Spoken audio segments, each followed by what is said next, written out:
Where are you located, by the way? I'm actually, good question. Bermuda. Wow. I knew it. Okay. Yeah. So Okay. I was born and raised in Bermuda, and then I did my schooling here. I left when I was 17 to go to Brown. Did my undergrad there, did grad school in the UK, lived in the US for a while, Philly, Boston, traveled all over, moved home right before the pandemic. And so my home base is still here, and I travel a lot for work, but it's great. We're an hour and a half from New York, from Boston, direct flight to London, direct flight to Toronto. So that's most of my clients.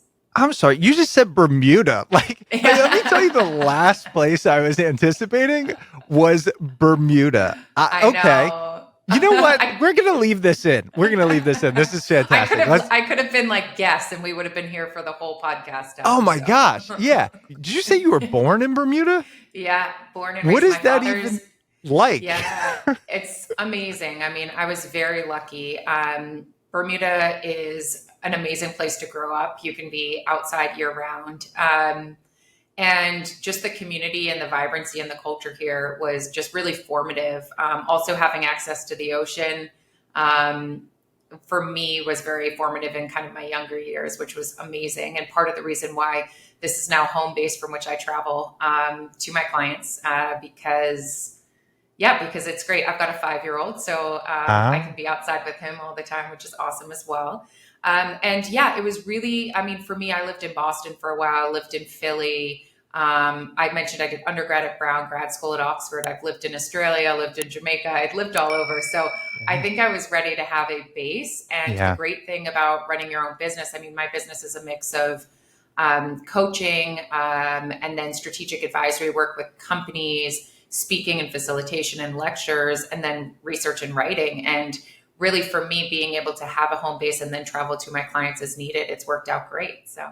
Yeah, how did the pandemic impact that? I know in this industry, like a lot of times it's actually, and this is a weird way to put it, but it was a welcome shift because people get more comfortable with virtual. And so maybe you get to spend more time in Bermuda while still accessing more clients around the world. Was that the case for you? Yeah, I mean, I think what's interesting is people cared less and less where you are because Right. everyone, I saw this movement of even my clients, like they weren't, if they lived in a city, a lot of them moved to a suburb or to a different location or moved in with families for certain periods of time. So I do think it has enhanced the virtual environment. I'm actually looking forward, though, to more of a hybrid blended environment. I'm going to London next week to run some programs for women. And there's something that is so amazing about that in-person connection. And so I like doing definitely a mix of both. Yeah, that's amazing. Well, let's talk about your business. And we're also talking about your new book, Begin Boldly. Um, One of the things I found fascinating, I know a lot of your schooling and your work is in kind of gender differences, and specifically when it relates to the workforce. Tell me where that passion came from and why you decided to focus on, how women are being impacted in the workforce. Yeah, it was funny. Someone asked me that a couple years ago, like, why did you focus on this? And when did you start caring about this? And I had to think back to this time, and I must have been about 11. And my drama teacher at the time asked me in school, she was like, Christy, will you try out for our public speaking and debating team? And I said, sure, I'll try out tomorrow. And she said, go home and write a 3-minute speech. And I went home and prepared my speech. And then the next day I came in and everyone talked about their favorite vacation spots or favorite food or extracurricular activities. I mean, we were 11 and I had prepared and presented a whole speech on why women should be priests in the Catholic Church. And I had Hmm. gone home and knocked on the rectory door of my priest and interviewed him at length. And so it's so funny not knowing exactly where it comes from, but looking back, knowing it's always been there. I also was in an all girls school for 12 years. And I think that probably helped form some of the views. And then obviously, my parents are fairly liberal and progressive. And so for me, there was always this awareness of exclusion. And Hmm. so I think we use the word inclusion a lot, but I remember as a child having a very, very heightened sense of when people were excluded. And that could happen on a playground. It didn't always just come through a gender lens. It could come through a disability lens. It could come through, in groups and out groups as teenagers. But I always had an awareness of exclusion, and that always really bothered me. Mhm. And so I've kind of found that is something that has always been a fire within me, is like, how do we address this? But I will tell you, it's been a wild journey. I mean, when I studied kind of race and gender and sexuality at Brown, and that was an amazing platform for me to delve into these issues more. But then when I got the Rhodes Scholarship and I wanted to study women's studies, it was really questioned. And I recently wrote a blog on that. I was like, it was questioned, like, why would someone get the Rhodes Scholarship and waste it almost on women's studies? You should be doing law or medicine. So I'm not going to lie. As soon as you said that was your choice for the Rhodes Scholar, that my head went, huh. So I get it. And we're talking today about careers and how to find what you want to do and how to take risks. I can't wait to get into it. But you took this risk and I did not. And most people I know did not. But I'm going to study something as personal and intriguing to you as it was, knowing, I'm assuming you knew, that the career opportunities that would come from it are probably slim to none. How do you do that? You know what I mean? Like, especially today, people today have the information where people are saying, look, then don't get a $300,000 education if you're going to go study humanities. Like, just don't do it. It doesn't make sense. Yeah. And I think there's a flaw there in that we don't spend time curious about what we're going to learn. We spend time preparing for a job that we're not learning about anyways. So how are you able to do that? And what advice would you give to people in this situation? I mean, Chris, that is such an amazing question. And it's also like it's such a difficult, complex issue as we're looking at the educational landscape and advice and student loans and all of that. And what I will share is just kind of my point of view was, I think when you feel so pulled by a topic and so energized by something, and you look back and you're thinking about, like, this is so core to like what I care about, you know your why, and then you know your what you want to focus on. And then you have to be flexible with the how. And so what I mean by that is it might look very different in different settings or different economies. So for me, a lot of people said, well, what are you going to do with this? And also at the time, there wasn't the level of heightened awareness around women's bodies and rights still being a battleground. It was almost like, Christie, this is stuff that was solved in our parents' generation. Why would you even focus on this? So what was questioned, I said, now in this blog I just wrote, no longer needs to be qualified, because now people say, oh my gosh, I totally get it. But also, I found what was different ended up being, for lack of a better term, a major differentiator for me. So I joined Deloitte Consulting in the US, and at a very junior level in my mid-20s, I mean, I was escalated to running a national pursuit and proposal team on diversity and inclusion work. I was running internal women's initiatives. I was the head of human capital consulting at that time, really, really cared about women's issues. And I was doing research and developing tools for the marketplace and delivering in the service offering. And so a lot of people came in with MBAs, and there's nothing wrong with an MBA, but I had something that really ended up differentiating me and catalyzed my growth and my connectivity at that stage. But for this audience here, the advice is, going back to what you just asked me, is know why you want to do something. Crystallize a motivation that matters. And that's in my book. Like, I know what my motivation around this space is.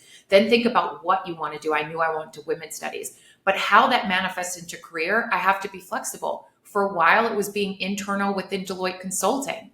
Now it's running my own practice. But even now, my different levers that I may pull in kind of my portfolio career, sometimes I might be doing more strategic advisory. Sometimes it might be coaching. So I'm very flexible on the how, as long as I'm core on the why, and that's really clear. I just had to write down so many things there. This was fantastic. So one, I'm going to say to the listeners, because I think one of the things I can bring into these conversations is continuity. We interviewed David Epstein, and he wrote a book called Range. And one of the things I took away from that is generalists and specialists. And what you're explaining is, I think and he talks about, there's two ways to get your, what in sales they call unique selling proposition, right? I don't think we'll use that as humans, but like your unique value. And the route you went was the specialist, which was I'm going to study something that I truly enjoy and believe in. And because of that, and because of its uniqueness, it kind of, like you said, catapults me early on, even ahead of those who had a lot of designations. The other one is the path that I think I'm taking, and some taking, generalist, which is you might not have that specialization early. And so it takes longer. But over time, your unique value comes from the aggregation of the different learnings as opposed to the singular focus. And not that yours was singular. I'm telling it to our listeners Yeah. because I like hearing the opposite, which was you, which is like, I was real passionate and I specialized and I did it at the biggest level on my Rhodes Scholar, and it boosted me up, even though that might not be the path for everyone. Yeah. And I think, I mean, I also talk about my book though, like you have to be agile, and the process of being like agility, like I'm flexible based on what the market needs, my clients needs. I know this is what I want to focus on, but like I said, what that looks like may look at different things, like different ways at different points in my career. However, Chris, I will say to you that I do believe that you have to have certain functional skill sets and not just a knowledge expertise to truly be successful. And a lot of those functional skill sets I learned or acquired through different stages of my career. I mean, I was a public speaker and debater at World Championships when I was younger. A lot of my career now is speaking, and I'm like, wow, what a great skill set to hone in my teens. A lot of my functional capabilities around strategic and critical thinking and advising came from my time in Deloitte, where I really, really honed those. And I was on projects that weren't just specialized for women. They were specialized maybe on people or change or transformation or, virtual workplaces. And so for me, I feel like that base was so, so important for me to then be able to leverage the expertise and passion and specialization you just mentioned. Yeah, that's such a good point. I really want to hone in on this, know your why and what, but let the how be flexible.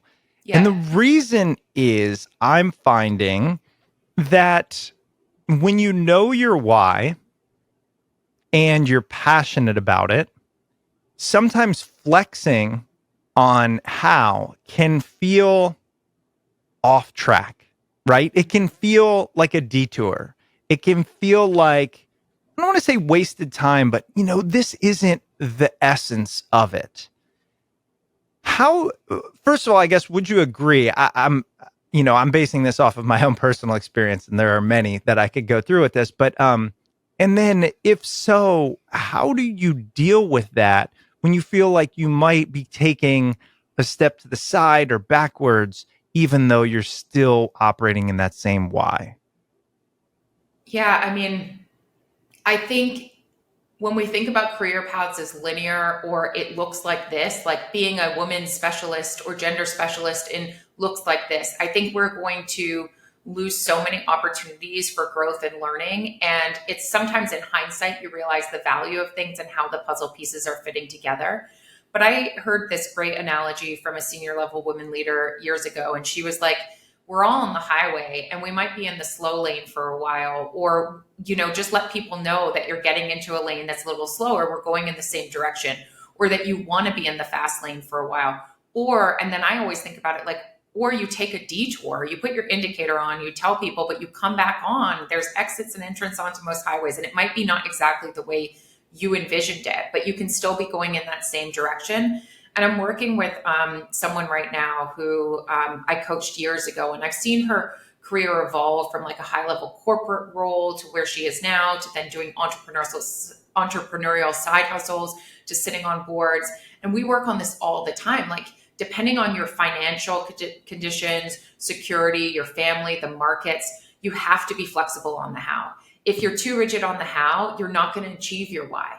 And so I think it's really important to weave that into your narrative too, and understand that the most interesting people, most skilled people, most capable are the ones that are like going through the ebbs and flows of a crazy career journey and being able to learn from it and propel themselves further.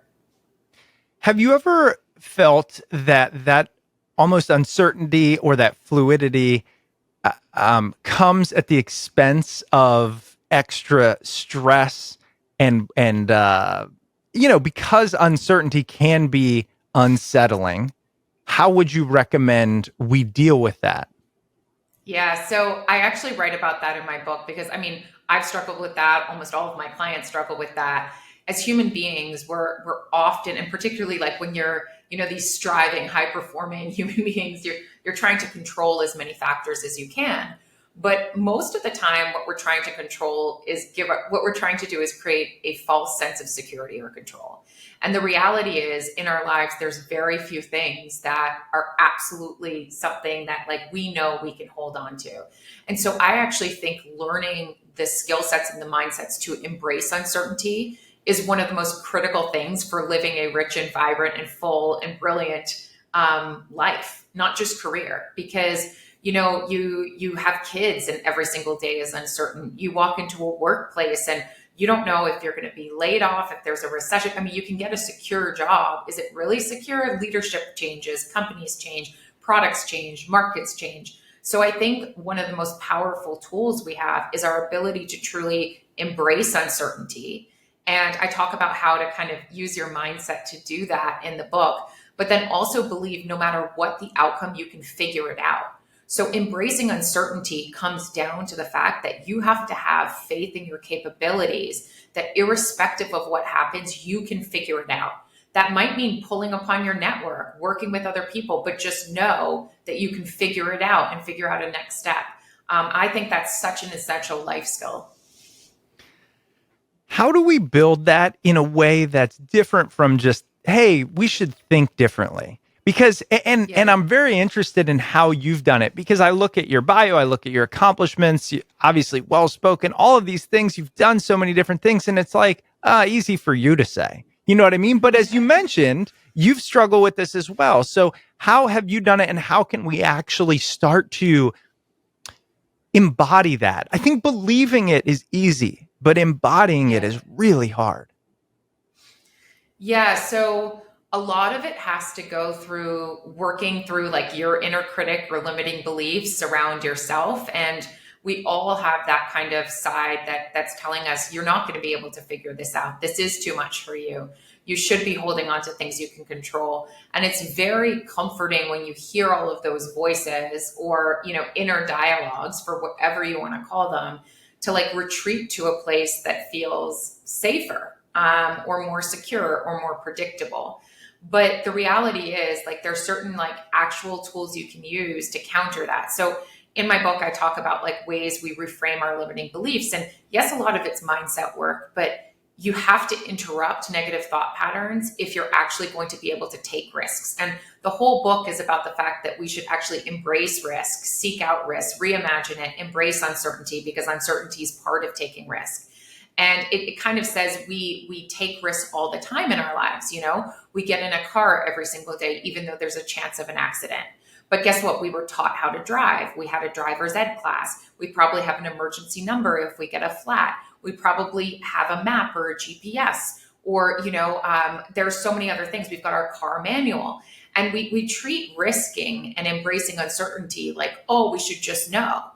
But it's not like that. I'm not telling you to go jump off of I talk about this in my book. I'm not saying put a blindfold on and get in a paraglide when you've never paraglided before and jump off a mountain. No, I'm saying like, if you have a method and a toolkit to help you embrace uncertainty and embrace risk, that is the way, so you can be intentional and strategic. So that's why I lay out like, here's how to think about uncertainty and risk. Like, think about your motivation, think about the opportunity and opportunity cost, think about your vision, your end game plan, who your support is. And all of those things make dealing with uncertainty and risk a strategic decision that you plan for versus something that is overwhelming. You know what?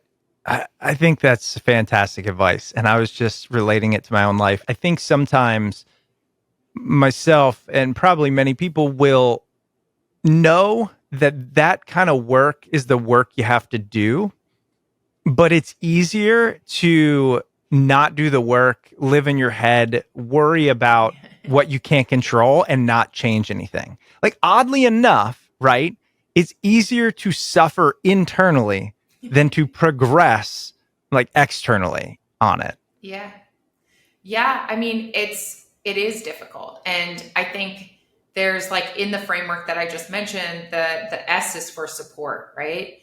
And one thing I've learned is like there is no self-made man or woman, despite all the lists and awards. Like none of us are an island. We're all interconnected. And the more we realize that we need support in these journeys of self-exploration, of moving past our fear and internal resistance, the better off we'll be for it. And so I encourage people to surround themselves with numerous different types of support. So one are success advisors, and those are people that have embraced uncertainty, have taken risks, because they're going to be the bold ones that you can look up to. You can think, gosh, this is possible. This is within the realm of possibility. And they can also give you advice to also be closer to where those risks and amazing things happen. The other are stakeholders. So if you're going to make a bold move or embrace uncertainty, you have to engage, like whether it be your family or your boss, like whoever's going to be impacted by it. Like just think about those discussions. And then the last piece is really around your support group. And that safety net is what's going to help you. Like, Chris, if you took a risk and, got over a fear of uncertainty, and then things didn't turn out as you had hoped, you need someone to help you get through that time. And if they do, you need someone to help you level up and make the most of that opportunity. So I really think we underestimate the power of those things. If somebody is not feeling entirely fulfilled with where they are, and they're looking, they're beginning the steps of change in a career, they're thinking about it, where do we start?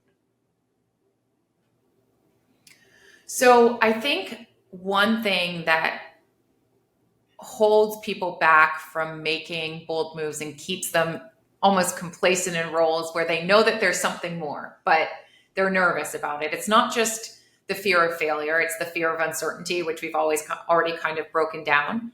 But it's also almost like an all or nothing mentality of extremes. Like I either will stay in this job or I will leave.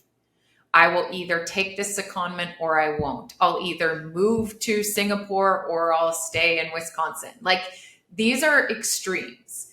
And the way that we can get past kind of fear of taking a risk or inaction and try to match kind of our aspirations and our actions more is by taking what I call kind of like micro acts of courage or creating experiments. So instead of saying, I am going to go up to my boss and try to change their flexibility policy because I want to work from anywhere, you could instead say, I wanted to propose, Chris, that over the next month, I work remotely Monday and Friday. And I'll do all of our team meetings in office Tuesday, Wednesday, Thursday, and ensure that we're still delivering on all of the things that matter to the company. I want to do this for a month and trial it, see how it goes. And at the end of the month, Chris, what if we touch base and we said, like, look at the metrics over the month? Like, is the team happy? Has our performance been consistent? Are clients happy? Whatever metrics that matter to you and me, we can decide. And then we can decide whether we continue this experiment or we abandon it or we refine it and enhance it and look at a different shift of schedule. But that experiment is so much easier to get your head around than I'm going to go negotiate for the company to change their flexibility policy. Mm-hmm. And the same when you're thinking about, making a move in a career, you could say, well, what can I experiment with for a month to evaluate like maybe the market need or my abilities in this space, or, would it be, and what are the things that are going to indicate success or give me more information to refine it going forward?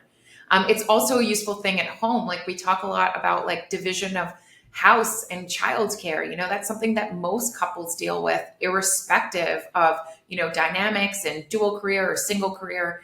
And so how do you negotiate instead of being like, you know what, I want my husband to pick up our child every single day of the week and take him to school every single day of the week? Not really realistic. But if you said, I'd like to trial this for the next month. What if we split pickups this way and this way? These were and let's touch base at the end and see how we're doing with our work schedules and everything. A lot better than you need to do more. Can you do all of this? And so I think this process of what I call agile experimentation in work and life, like small scale experiments, is a really, really powerful way to get up the courage to take bolder moves eventually. We don't need perfect structure, control, visibility to the future. In fact, that is incredibly detrimental to any progress. And I know when I say it, I know how it sounds. But I think, especially after the past 2.5, 3 years, or especially the time in my life with little kids, and I know there's so many people, right? All people want to cling to is some sense of certainty. And I'm wondering if that has gotten more prevalent over the past few years with everything going on. Are you seeing that in your practice? So it's interesting. I've seen that most people, when things feel like they're spiraling out of control, for lack of a better term, in certain areas, they try to cling to one area they can exert control over or feel like they can, so that it gives them some sense of sanity. But my view is that most senses of security around these things are false sense of security. Right. You know, you're never going to be able to completely control markets or pandemics or the weather for that matter, or, you know, leadership preferences or what your partner is doing or what your kids are doing. And so I actually think one of the most important skill sets we need for life is our ability to embrace change and embrace uncertainty and deal with outcomes and just believe, like Marie Forleo, who runs B School and is, you know, an influencer, she wrote this book and it's called Everything is Figure Outable. And it's not a real word, but I tell myself that all the time. Like, I can figure this out. And, you know, Chris, it almost makes me think, since you come from the consulting world as well, like, you never go into a client and then think like, I can't figure this out. Right. When you're hired by a company, no matter what problem they have, you believe you can figure it out as long as you bring in the right experts, network, you know, the right problem solving tools. And what if we treated our lives a little bit more like that? Like, we go into consulting projects, and irrespective of, you know, what problem they have, we know with our networks and tools and capabilities that we can come to some solution. And I really think lives need to be approached the same way. We should know we have these tools in our toolkit. We can, you know, read books, get frameworks, think about things critically, and then leverage our networks and experts to really help us figure things out. And I think that's the best approach to things personally and professionally. Yeah, I love it. I really, you know, encourage listeners to think beyond the words for a second, right? Because it can sound trite. Oh, we need to embrace change and take risks. Like, you know, but what I like is I wrote down this equation here. Risk equals action. It's basically something you said, and we'll clip it. And we'll probably put it on TikTok just for those listening. Yes, we have a TikTok. We've started it. Let's go. Good to know. Good to know. But, you know, it's almost, I don't remember the exact words you said, but that's what I heard was everything we do is a risk. Everything, right? And that sounds super cliche as well. But again, at depth, it's like when I do an action that's maybe even somewhat outside of the norm, I can't be positive about the result. And so taking that, expanding that framework into everything and recognizing we know action is going to get us to where we want to go or where we think we want to go. So let's just reframe it a little bit as, yes, it's risk, but that's the positive of the action. Yes. Like, I mean, Chris, you've put it so well. And I really think that that's such a critical reframing. I also wanted to go back, like, this is not a woo-woo book that's like, everyone take risks and, you know, embrace change and embrace uncertainty. And, you know, and you're right. Like, it can sound trite. And that's not what this book is like. Risks are valuable, invaluable in our lives and in our careers. They are really, we have to be able to take risks if we want a rich and vibrant and brilliant and bold existence. Full stop. So then the question is, how do we do it? And this book is really a formula for how.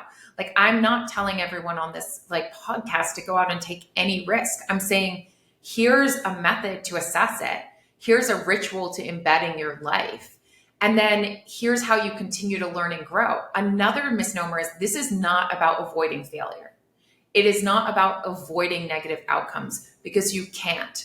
The bottom line, it's about how you deal with negative outcomes and failures when they do happen so that you progress further than if you never took the risk at all. So Mm. an example is like, you don't risk, so you're coming along life like this, right? But then in other times you risk, and yeah, you may be set back.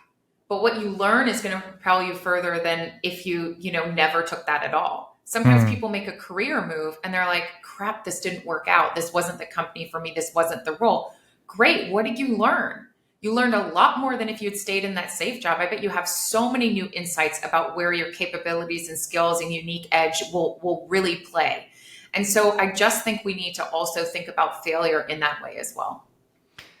For somebody who, went to Brown and Oxford and all these things, I have to imagine that was a learned skill for you. Now, yes, I'm just making assumptions, but like people typically who, achieve at very high levels, I find are not always great at getting things wrong or failing. Did that always come easy to you? Or if not, how can we start to get better at that? I love it. You're like, by the way, I bet you really sucked at failure. I mean, not exactly, but yeah. So you're absolutely right. Like I really struggled with that. And I think particularly when you're younger, you're like, I study and hard work should equal this. And then when it doesn't, particularly for someone that, is really focused on their academics, it's very difficult. And so it was learned over time. Like I started doing work in college where I was looking at like the work of Carol Dweck on mindset, and anyone yeah. that works with young girls or young women or has daughters or nieces, I really encourage you to read it. But it was that perfectionism trap where, you might have gotten an F in a class and said, well, that's data. I'm going to improve next time. Meanwhile, the F to me means I am a failure. And it's what I call an outcome identity conflation. Like the outcome of my risk taking then becomes my identity. And that is very hard. So you've got to break those apart. But it's that kind of work that really helped me break through some of those barriers and be bolder in my own career. Mm. How can we get more comfortable with that? You're reminding me of, who we're going to interview soon? Annie Duke. She's a poker player. She wrote a book called, don't know the name of the book. She wrote a book, and she's one of the top, if not the top female poker player ever. And her message is essentially the thing that poker players are best at is removing outcome from input, because their job is to calculate decisions as good as you can, recognizing you can still get it wrong. If you've got pocket aces, somebody else has 2-3, and you go all in and they for some reason call you, there is still a chance, and it is not insignificant, that you lose despite having despite it being the right choice. So I bring that up because it's what's coming to mind for me as you're talking about this outcome identification, which I really like. Yeah. I want to get into this in the field of careers, especially it's all over the place today. How, what can we do to remove that outcome identification if it really is uncertain? Like, let's say I want to not just ask my boss for 2 days of hybrid work, but I want to start my own company. I want to, really, like, I need a change, but I'm really nervous about it. What else can we do? I mean, creating a plan for a range of outcomes is a great way, because even though that plan may change, and this sounds like such a simple thing, you're like, of course, but I always say, like, what's your end game plan? And you've got to realistically think, like, if things work out, this is what I'm going to do. And if things don't, this is what I'm going to do. And so if you put yourself up for a stretch role, but you don't, then you get it. And you're like, oh my gosh, you still need a plan, because you're going to have to figure out the gaps, figure out the learning. If you want to start a company and then it fails, what's your next step? So I think the problem is, like, that seems like such a common sense statement, but most of us get so overwhelmed by taking a risk, we don't have a formula for approaching them. And the key is, like, approach a risk taking with a formula. And it becomes a lot less daunting. Like, have a method for it. And what I found in my research was like there were so many people that were aspiring to take risks in their careers, but those aspirations weren't translating to action. And so I'm like, I always ask my clients, like, do your actions match your aspirations? And if not, we need to highlight why they don't match and how do we close that gap. And often it's because people don't know how to take that risk. But giving someone a formula or a method is actually how you can overcome a lot of that. I love that. But now I have to ask, what's the best way to define your aspirations? See, because it sounds like you were pretty clear on your passions and your why early. I don't think that's the norm. So what can we do to first identify that longer term why or these outcomes we want so that we can align our actions to those? Yeah. So I think it takes some, that inner work that we often don't do in the hustle and bustle of the daily to-dos. And it's often helpful to talk to a coach or someone else to really help you guide you through it, or to pick up one, like there's so many great career books out there that will help you kind of do some of that internal work. But I often just help my clients with a simple framework, which is like, what do you love doing, where you lose all sense of time? Because some people, you're right, they don't even know what they're passionate about. And if you ask that question, they're like, wait, I don't know. But if I said, Chris, what do you enjoy doing? What energizes you? Where do you lose all sense of time? Or one of my mentors, Betsy Myers, she said like her daughter just came home after dance one day and was like, I'm freaking out with joy. So like any of these things, what makes you freak out with joy, energize, lose sense of time, get in flow? There's a lot of research on so that, rather than asking, what am I passionate about, which is a very hard question to answer. So think about that in one circle. Then in the other circle is, what am I good at? And that might be like, what are you the go-to person for? And not just at work, like within your friendship group, traditionally, like what have you been known as? And if you don't know, there's exercises. So one thing I can share is that women in particular are really hard at honing in on what they're good at and their capabilities, and they often understate them in comparison to male peers. So I encourage them to do this best self exercise that Adam Grant's talked about in the University of Michigan, where they go and do discovery discussions with other people to crystallize what they're really great at. So that's another option. And then the last circle is like, what does the market or your organization need? And usually we can look at the intersection of like, where can I create an impact or derive value for others, which is that bottom circle. Where am I energized, losing sense of time, like feel excited about the work? And then what am I good at? Because I know I'm energized by things that I'm not good at. And I know I'm good at things that I'm not energized by. But if you find that sweet spot in between those kind of three circles of where you generate value, feel energized and excited, and then also are good at, that is really where you can help crystallize career aspirations, is in that space. I love that. And I know you talk about this in your book, is we talked about risk-taking and action, but I think it begins with curiosity as opposed to fear, right? So being willing to just think, question, and look, that word, if I could say what's one word that you love and live by and all that, it's that. I mean, that conversations that satisfy your curious mind, that is this podcast. Like, what is it about curiosity that you think is important for us to leverage as we take risks and build our life? So I think curiosity is honestly the most powerful trait you can have. And I will tell you, I actually haven't shared this before, but you just made me think of it. When I was doing an internship, I must have been 19, in between my years at college. They made me do one of those assessments of like what your core strengths are, right? And I remember thinking, oh, I can't wait to get my results. There's like 200 indicators or whatever. And my top strength was curiosity about the world. And I thought, oh, this sucks. And I was expecting like leadership or strength. And I was like, this. And my second one was gratitude. I was like, these are horrible. And I was like, this thing must be off. Like, this is such like weak. Like I was like, curious and grateful. Like Yeah. how boring, right? Yeah. And now I've realized actually how on point that assessment was and how much my curiosity has shaped my life. Mm. And the reason why curiosity is so essential to risk taking is curiosity is the gateway for continuous improvement. And I also haven't used that phrase before, so I'm going to say it again because it makes a lot of sense to me. Like Yeah. curiosity is the gateway to continuous improvement. And the idea is we are ever evolving. We are never stagnant. We are always fluid. And the minute you think one outcome like is then your identity, that's when things, as we discussed, get kind of toxic.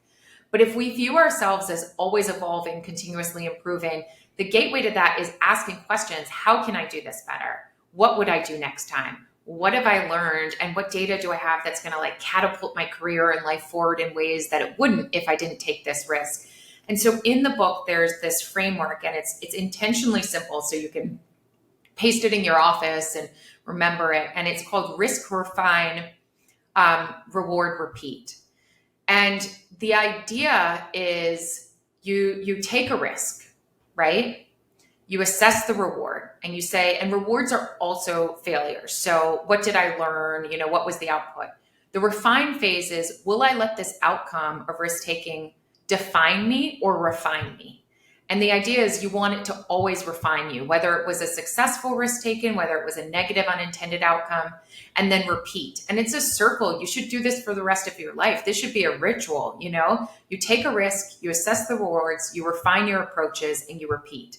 And I want to encourage people, like, how do you embrace this model in your companies, in your households? How do you talk to your kids about what risk did you take today? What rewards did you experience? How are you going to refine things moving forward? Like same in your workplaces.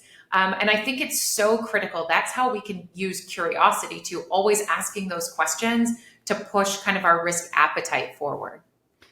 Yeah. What I love that you do is you put frameworks behind a lot of the jumbled mess that I think accompanies these behaviors, right? So anybody looking for change, anybody looking for different results, and they're probably asking themselves, churning, swirling inside. But that swirl in coaching, we talk about decision velocity, like that swirl slows it down. It's like if you're trying to run around the bases in baseball, instead of just going first, second, third, home, you go right field, catcher, And so I like these frameworks that you're adding, and I know they're in your book where we can say, okay, there is a method or a name to what I'm thinking about. Let me put it on paper, separate myself from it, and then see where that comes, as opposed to just thinking internally. And I say that because a lot of people that listen to this podcast, obviously you have to be curious. A lot of polymaths, a lot of really intelligent people, I think are also, because I identify with it, the same type of people who go, I can think this through, I can figure it out, I can churn and grind on it. And it's tough, right? And I think that's probably you too. And so then you became a consultant. Right. And then you create the framework. I have to get out of my own head, Right. My mom got me this card once, and it's like, I'm the one with a million tabs in my head open at night, and then I don't know where the music's coming from, and I can't close down. And like, that is so me. And so I think it's what's really hard as intelligent, curious, knowledgeable beings is that sometimes the solutions involve us getting out of our own head. And sometimes we think we can think ourselves out of something, but actually we need to err on the side of action more. So one of the biggest issues I see with companies working in the inclusion and culture space and with individuals is what I call analysis paralysis, when you're paralyzed by analyzing. And you're not always going to know the pros and cons and potential good and bad outcomes of every single decision you make, which is why we have to get comfortable with our ability to figure it out, as I said. But what happens is we think we need to analyze and then act. And Herminia Ibarra, who's I believe she's out of INSEAD, but she wrote these amazing books on identity. And she wrote on, like, we actually need to act, then analyze. And we need to flip it. And so although I don't think it's that, I think that there's a nuance and there's actually good on both sides. I understand what she means. And I've embedded some of those ideas in my experimentation chapter. Like, instead of planning for a year around what move you're going to make. What can you experiment with on a small scale now that actually then will give you the data and information you need to maybe take a bolder move in the future? And Mm. so I sometimes think that, and that's why this whole book is like around different exercise. And at the end of each chapter, I have an aspiration to action exercise, because I'm like, it is time. This is a curriculum. It's not a read a book and put it down. It is a let's do a chapter a month and start taking action now, because we just underestimate the impact of small acts of courage and small experiments, and overestimate the impact of like overthinking things. So I Right. think we've got to interrupt that a bit. I love it. Now I can't wait to go through your curriculum. I mean, I need it. The book is Begin Boldly: How Women Can Reimagine Risk, Embrace Uncertainty, and Launch a Brilliant Career. And as you and I talked about before I hit record, not really only applicable to women, correct? Yeah, that's right. So I do include some gender related points throughout the book, because in reality, there's certain barriers that are nuanced for women. Hmm. However, it's really interesting. Like, my husband's picked this up. Some of the biggest fans, if you look at the reviews on Amazon, a lot of them are men at more senior stages of their careers. So I would say also it's going to be a really powerful tool for coaches who might be on the line, or managers, to think about how to structure development curriculums for teams. And of course, yeah, it's applicable across career stage and genders. Yeah. And I'm assuming, I'm going to go out on a limb and assume, the reason you wanted to include some of the specific, women related things is because that's a big part of your why, which is where we started. Is that a fair assumption? Yeah. Yeah. So what I found exactly, like, and what I found over the years, where there were so many career programs focused on senior level or executive women, but it was too little too late. And we don't invest in the coaching and support at that earlier career stage, where, women are facing unique barriers. So while some of the frameworks would be transferable to anyone, there's certain things and focus around certain aspects of curiosity and courage that, given the tendency in research around women, might be even more beneficial to women. So let's say women are starting here with their networks, or with facing gender bind and backlash, and men might be here. I mean, men are still going to benefit. It's just we've got a bigger gap that we've got to close. Yeah, I think that's totally fair, and I appreciate it. Well, Christie, I have thoroughly enjoyed it. I knew I would. As I said to you before we started recording, as I was doing research for this, I really enjoy your work, and in a space that I'm familiar with and enjoy, it's nice to get what I feel you offer is real, tangible. It's not fluffy. It's not, as we were talking about, it's not cliched. It's actionable, and it's meaningful. Like I feel your purpose through your work. And so I was very excited to talk to you. For Yeah. those listening, where would you like them to find you, follow you, learn more about this?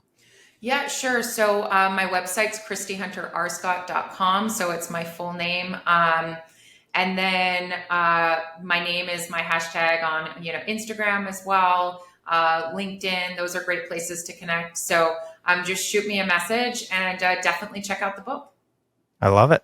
All right. And we will link to all those. Christie, thank you so much for being on the show. Yeah, thanks, Chris, and thanks for all the great questions.